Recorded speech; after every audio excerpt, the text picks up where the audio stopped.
ஏங்க சிபில் ஸ்கோர் 600லேருந்து 700க்கும் கம்மியாக இருக்கா? இந்த வீடியோவை ஸ்கிப் பண்ணாதீங்க. 90 நாளில் 250க்கு மேலே சிபில் ஸ்கோரை கொண்டு வர முடியும். நிறைய பேர் இந்த சேனலை சப்ஸ்கிரைப் பண்ண பார்த்துக்கிட்டு இருக்கீங்க. சப்ஸ்கிரைப் பண்ணுங்க, கமெண்ட் பண்ணுங்க, பெல் ஐக்கானை ஆளில் போட்டு வைங்க. லோன் ரிஜெக்ட் ஆகுதா?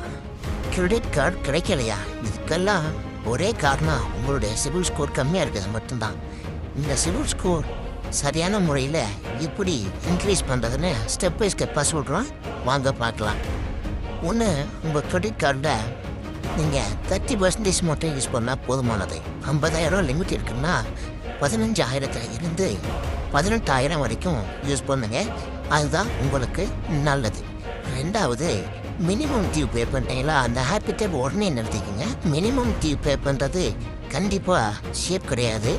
அதனால் உங்களுடைய சிபில் ஸ்கோர் ரொம்பவும் பாதிப்பு அடையுது. மூன்றாவது விஷயம் என்னென்னா, பை நவ் பே லேட்டாங்கிற ஆப் யூஸ் பண்ணுறீங்களா? அதெல்லாம் அவாய்ட் பண்ணுங்க. இன்ஸ்டன்ட் லோன் தரோன்னு சொன்ன உடனே நேராக வாய பிறந்துக்கிட்டு போய் நிற்காதீங்க. அது உங்களுக்கு மிகப்பெரிய விளைவை கொண்டு விட்டுரும். இதனால் உங்கள் சிபில் ஸ்கோர் டேமேஜ் ஆகலாம், உங்களுக்கு மிரட்டல் கால் கூட வரலாம். அதை அவாய்ட் பண்ணுங்க. நாலாவதா, உங்கள் சிபில் ஸ்கோரை இந்த மாதிரி ஆப் யூஸ் பண்ணுறதுனால உங்களுக்கே தெரியாமல் உங்கள் சிபில் ஸ்கோர் கண்டிப்பாக டவுன் ஆயிடும். இதனால் உங்களுக்கு நிறைய மன உளைச்சல் ஏற்படும்.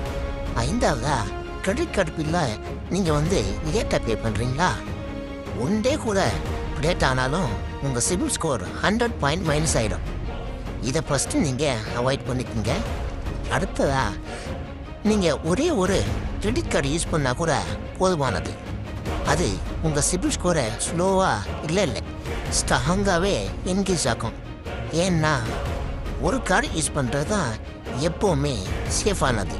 இந்த மாதிரி யூஸ்ஃபுல்லான தகவலுக்கு நம்மளை சப்ஸ்கிரைப் பண்ணுங்கள்.